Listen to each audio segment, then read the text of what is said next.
Assalamualaikum warahmatullahi wabarakatuh. Bertemu kita semula dalam pembelajaran matematik online. Okey, hari ini cikgu nak sambung mengenai penjelmaan.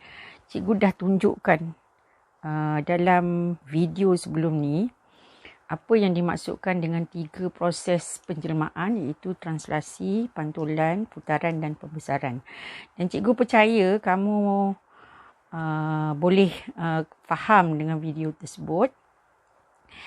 Hari ni cikgu tak nak ulang keempat-empat proses ni kerana kamu boleh lihat semula dalam video yang cikgu dah tunjukkan. Cumanya cikgu nak bagi peringatan sikit bahawa proses penjelmaan ini ialah proses di mana daripada satu objek boleh menghasilkan image. Maknanya dari keempat-empat proses penjelmaan ini, mesti daripada objek boleh menghasilkan image. Contohnya kalau kamu lihat proses pantulan. Apa contoh pantulan? Pantulan ialah apabila kamu melihat ke dalam cermin, diri kita sendiri ialah objek. Yang kita lihat di dalam cermin itu ialah image. Jadi itu dinamakan sebagai proses pantulan. Itu daripada objek menghasilkan image. Sama juga dengan proses yang 3 ni lagi. Mesti daripada satu objek menghasilkan satu image. Okay, hari ni kita sambung lagi. Oleh kerana kamu telah melihat video tersebut, maka hari ini kita sambung dengan tajuk gabungan penjelmaan. Inilah tajuk yang kamu akan belajar dalam tingkatan 5 sebenarnya. Manakala tajuk-tajuk yang ini, yang cikgu dah tunjukkan dalam video tu, adalah ulang kaji apa yang kamu belajar dari tingkatan 2 dan tingkatan 3, iaitu tajuk translasi, pantulan dan putaran kamu dah belajar dalam tingkatan 2, pembesaran kamu belajar dalam tingkatan 3. So, dalam tingkatan 5, kita akan gabungkan keempat-empat jenis penjelmaan tersebut. Okay, contohnya, gabungan penjelmaan tersebut ialah kita lakukan proses gabungan penjelmaan di antara translasi dan diikuti dengan pantulan, ataupun mungkin pantulan diikuti dengan putaran, ataupun pembesaran diikuti dengan translasi, ataupun pantulan diikuti dengan pantulan juga. Dan banyak lagi proses-proses lain yang boleh kamu gabungkan yang menghubungkan di antara keempat-empat penjelmaan tersebut. Ini hanyalah contoh sahaja. So, apabila kita sebut gabungan penjelmaan, dia mesti melibatkan proses penjelmaan yang lebih daripada satu. Okey, maksudnya translasi dan pantulan adalah 2 gabungan penjelmaan. Pantulan dan putaran 2 gabungan penjelmaan dan lain-lain lah. Boleh tak berlaku lebih daripada 2 gabungan penjelmaan? Mestilah boleh.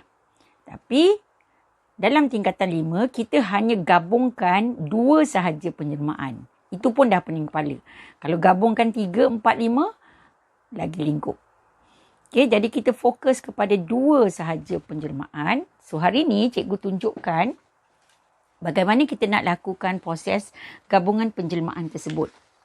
Okay, cikgu suka tunjukkan beberapa contoh soalan-soalan SPM.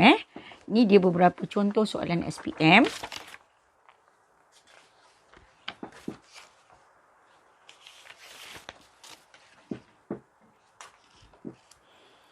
Okay, ini adalah contoh soalan SPM tahun 2019. Okay, tak berapa nampak Okay. Apa dia tulis itu? Rajah 7.1 menunjukkan titik K pada suatu satah kartes. Okay, satah kartes ni inilah dia. Grid ni dipanggil satah kartes. Okay, kemudian soalan di bawah.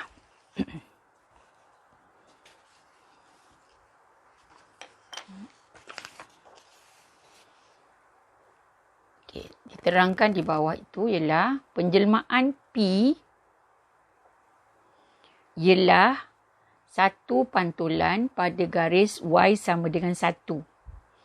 Penjelmaan R ialah putaran 90 darjah ikut arah jam pada pusat -10. Nyatakan koordinat imej bagi titik K di bawah penjelmaan berikut. Okey, fahamkan soalan tu betul-betul. Okey, nampak tak? Dalam soalan ditulis penjelmaan P, penjelmaan R. Namun begitu, huruf P dan huruf R tidak ada dalam gambar rajah. Yang ada hanyalah titik K. Okey, apakah titik K itu? Titik K ialah objek. Okey, cikgu ulang sekali lagi. Titik K ialah objek. Sebab tadi cikgu dah cakap dah, proses penjelmaan mesti daripada objek menghasilkan image. Jadi kalau kita nak jawab soalan ni, pertama sekali kita kena cari dia punya objek. Walaupun dalam soalan tidak disebutkan yang mana satukah ialah objek. Tetapi disebutkan dalam soalan yang mana satu ialah image. Okey, sebab dalam soalan ada disebutkan di sini, nyatakan koordinat imej bagi titik K. Koordinat imej. Soalan ialah nyatakan koordinat imej. Maksudnya koordinat imej ni ialah imej bagi titik K. Kalau dia soalan minta nyatakan imej, koordinat imej, maka titik K ialah objek. Okay, jadi bila kamu baca soalan, kamu mesti cari dulu yang mana satu ialah objek. Ramai murid keliru dengan ini. Dengan P dan R. Ramai tanya, cikgu kenapa P dan R tidak ada dalam gambar rajah? Memang tak ada dalam gambar rajah. Kerana P dan R ialah proses penjelmaan. Apa yang kita kena buat?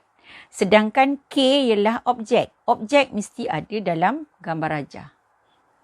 Okay, so daripada objek ini, kita kena lakukan penjelmaan untuk menghasilkan image. Okay, macam mana kita nak lakukan proses tersebut? Okay. So, ambil titik K.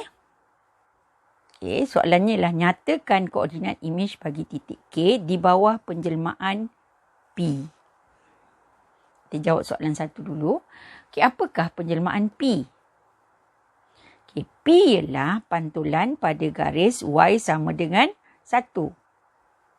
So, kamu kena tahu juga apa dia garisan Y sama dengan 1. Yang ini kamu dah belajar masa tajuk graf fungsi hari tu, ketaksamaan linear. Okay, yang manakah Y sama dengan 1? Dalam gambar rajah tak ada Y sama dengan 1. Jadi apa yang kamu kena buat ialah kamu kena lukiskan garisan Y sama dengan 1 tersebut. Okey. So apa kita kena buat? Lukiskan Y sama dengan 1. Okey, mana dia Y sama dengan 1? Lihat pada paksi Y dan buat garisan Y sama dengan 1. Okey. Macam mana kita nak buat garisan Y sama dengan 1?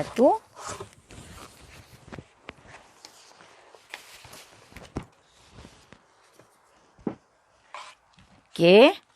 Sekejap ya. Fokus sikit. Okey.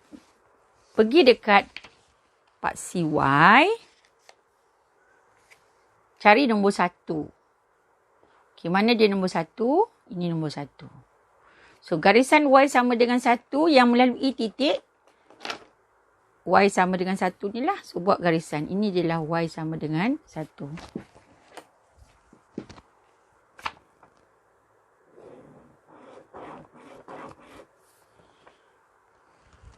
Okay, boleh nampak ke? So, ini adalah Y sama dengan 1. Okay, cikgu guna garisan yang lebih jelas. Pakai pen warna merah. Okey, so inilah garisan Y sama dengan 1. So, apa yang kita nak lakukan dengan titik K ni? Kita nak lakukan proses pantulan. Soalan 1 ni, soalan yang pertama ni, yang ini dia bukan gabungan penjelmaan. Dia satu saja penjelmaan, itu penjelmaan P. So, apa yang kita nak buat ialah kita pantulkan melalui garisan pantulan Y sama dengan 1. Macam mana kita nak pantulkan? Kamu dah tengok dah video pantulan kan? So, bila kita nak pantulkan, kita lihat dia punya jarak dia. Jarak di antara titik K dengan garisan Y sama dengan 1 ini melalui berapa jarak dia, berapa langkah untuk sampai. Berapa langkah untuk sampai dari titik K nak sampai ke garis pantulan ni berapa langkah. Okey, macam mana nak kira langkah? Lompatlah. 1, 2, 3. Maksudnya dari titik K nak pergi ke garis Y sama dengan 1 melalui 3 kali lompatan. Oleh yang demikian, bila kita nak hasilkan image, dia juga mesti melalui jarak yang sama, iaitu sebanyak 3 lompat. So, kalau ini 3 lompat, bila nak hasilkan image, 3 lompat jugalah. 1, 2, 3. Daripada paksi pantulan ni, pada garis pantulan ni, iaitu Y sama dengan 1 ni, kita gerakkan 3 juga. Okay? Kalau titik dia di sini, contohnya titik A kat situ, kita nak pantulkan berapa kali lompat? 1, 2, 3, 4, 5. So, kalau sini 5, bila kita nak hasilkan image, juga dari garis pantulan, 5 lompat. 1, 2, 3, 4, 5. So, ini image dia. So, kalau untuk K, ini image dia, kita buat bulat kat situ. Okay, biasanya kita gunakan K tanda lah. K tanda menunjukkan image kepada K. Okay, jadi maksudnya sekarang, apakah koordinat image bagi K ini? Ialah koordinat ni lah. Berapa koordinat dia? Kita kena baca dari paksi X dulu. Berapa? Sini. 3. Dan paksi Y ialah 4. 3, 4. So, koordinat tu, jawapan tu kita tulis pada ruangan jawapan yang disediakan. Yang ini ikut soalan SPM 2019. Ruangan jawapan disediakan di sebelah belakang. So, jawapan kamu tulis 3, negatif 3, 4. Okay, so itu dah melayakkan kamu mendapat 1 markah. Okay, itu baru bahagian A1. Kita sekarang nak masuk kepada gabungan penjelmaan. Okay, kalau soalan A1 tadi, hanya kita lakukan satu saja penjelmaan, iaitu proses P. Tapi bila kita tengok soalan yang kedua, kita akan gabungkan 2 proses penjelmaan, iaitu P dan R. Okay. Inilah yang kita akan belajar tingkatan 5 sebenarnya. Soalan 1 ni ialah ulang kaji saja bagi tingkatan 2 dan 3.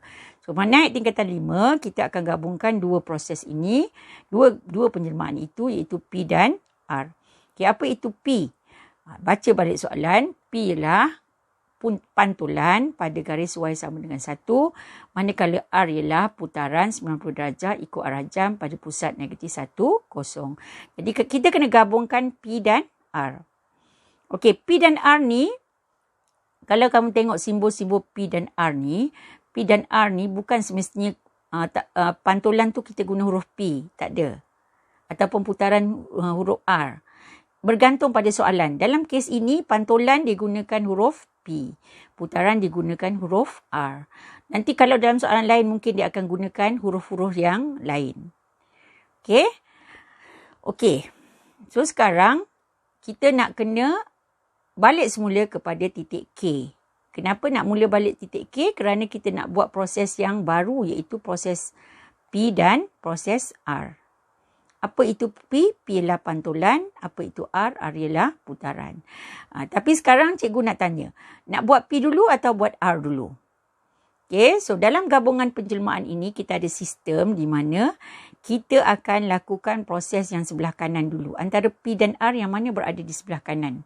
Tentulah sekali R. R berada di sebelah kanan iaitu kita kena lakukan proses R dulu iaitu putaran 90 darjah diikuti dengan proses P. Okey, cikgu ulang sekali lagi. Bila ada gabungan penjelmaan macam ni, kita kena lakukan dua penjelmaan iaitu penjelmaan P dan penjelmaan R. Okey, apa itu P? Baca dalam soalan. P ialah pantulan. Apa itu R? R ialah putaran.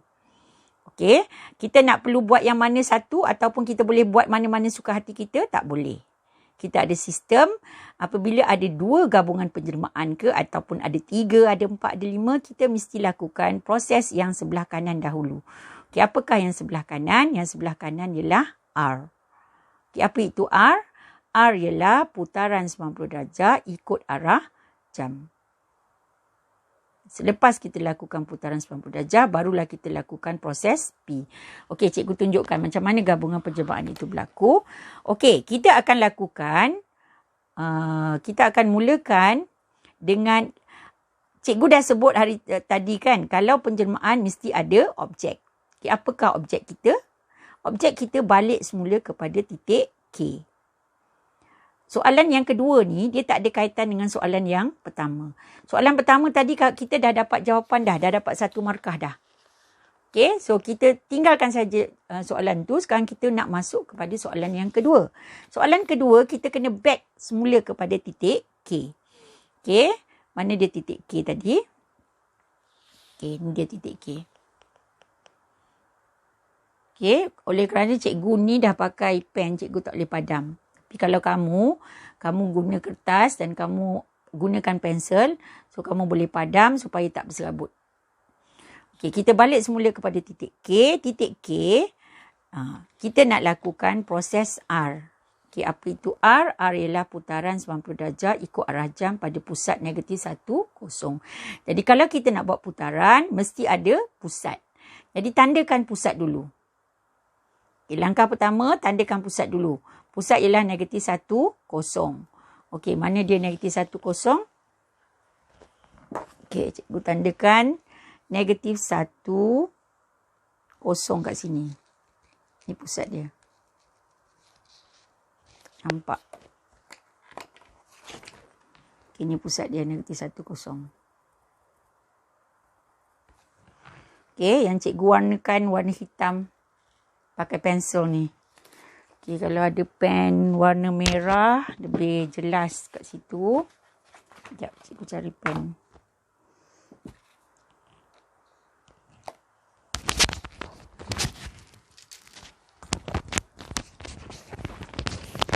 Okay, cikgu tandakan pusat dengan pen warna merah. Dah tak nampak dah. Tapi yang besar ni lah. So, ini pusat. Okay, so bila kita nak buat bila kita nak buat putaran, mesti ada pusat. So apa kita buat ialah sambungkan titik K tadi yang objek kita, sambungkan dengan pusat. Okay, sambungkan, cikgu gariskan. Kamu boleh gunakan pensel, cikgu pakai pen supaya jelas. Kemudian ambil jangka lukis. Ini cikgu nak tunjukkan macam mana kita nak buat proses putaran. Okay, putaran mesti ada jangka lukis lah. Kalau tak, kita gunakan jangka lukis dulu nak bagi awak faham konsep putaran tu. So, letakkan mata besi. Okay, mana mata besi? Ni mata besi.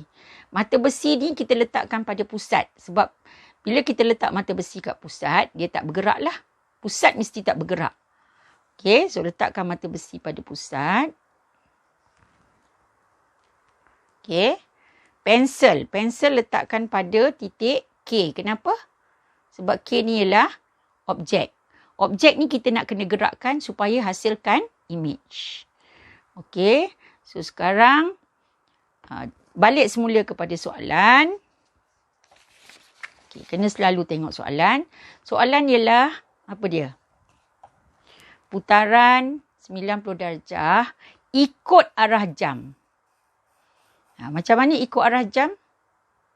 Ikut arah jam, putaran dia, kalau ikut jam, tengok jam awak.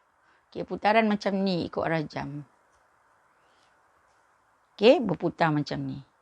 Kalau lawan arah jam, macam mana?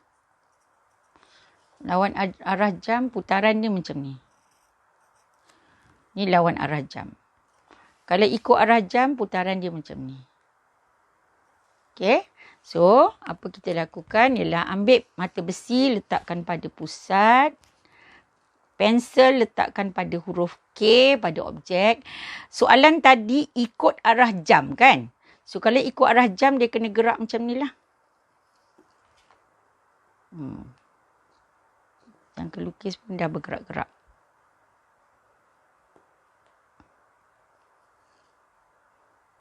Okay. Putaran dia macam ni. Boleh nampak tak?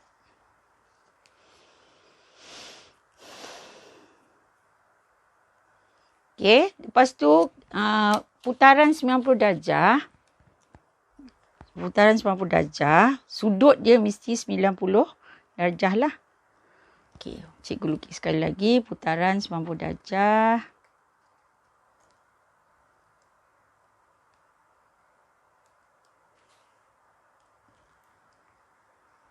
Boleh nampak tak?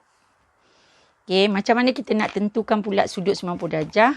Okay, nak tentukan sudut 90 darjah, ambil pembaris awak. Okay, kat mana sudut 90 darjah kalau ikut pembaris? Mestilah dekat hujung-hujung ni 90 darjah kan? So, macam ni kita nak, tak perlu pakai jangka sudut, ambil pembaris ni, letak pada garisan yang kamu sambung tadi, ukur 90 darjah. Okey, letakkan macam tu. Gariskan. Tak nampak. Okey, gariskan dengan pen yang lebih terang. Di mana tempat dia bertemu di antara putaran ni yang kita lukis dengan jangka lukis tadi dengan garisan warna merah, itulah dia punya image dia. Kat mana tu? Sini ya. Kalau dia lari sikit, kamu kena cari kawasan yang, tempat yang hujung ni, dekat grid tu. Kadang-kadang kita punya jangka lukis tu dia lari sebab longgar. Okay. So, kamu boleh nampak, inilah dia punya image dia. Berapa koordinat image kat situ? Koordinatnya ialah -3. Sini -3 kan? Dan sini ialah -4. So, jawapan di sini. Tuliskan jawapan kamu. -3, -4. Tuliskan jawapan kat sini. -3, -4. Okey, baru dapat 1 markah kat situ ya.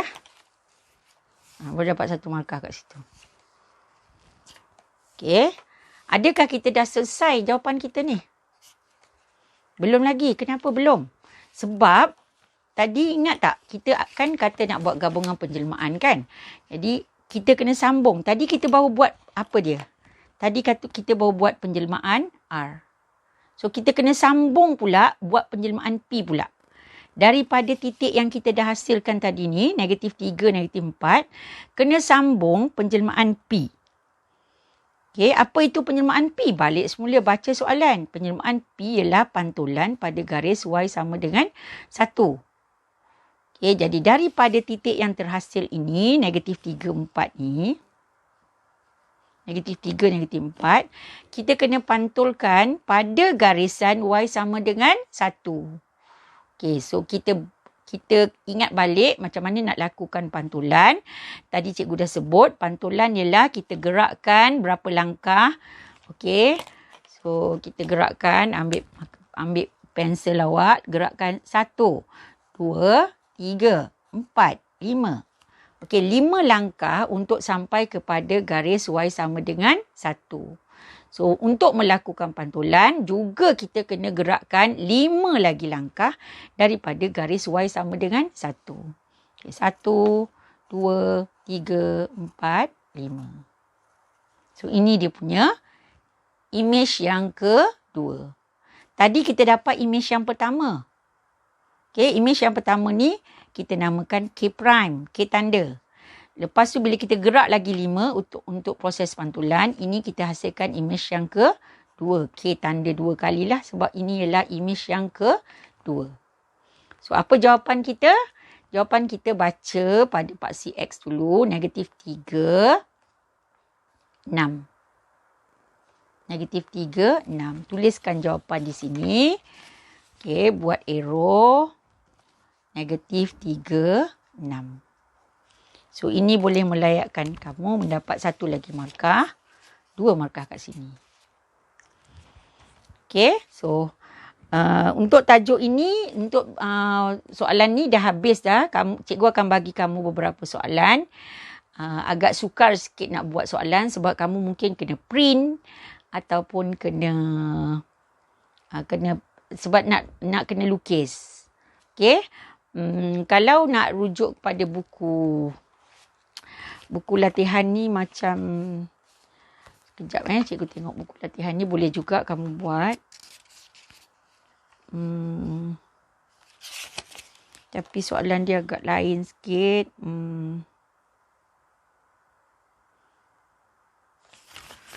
Okay, cikgu bagi latihan. Yang ini nanti kita akan berjumpa lagi dalam sesi yang lain. Cuba buat dulu latihan ni. Okay, kalau tak faham nanti cikgu akan terangkan lagi sekali.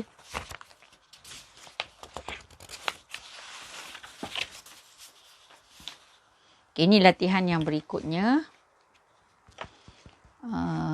Tak berapa nampak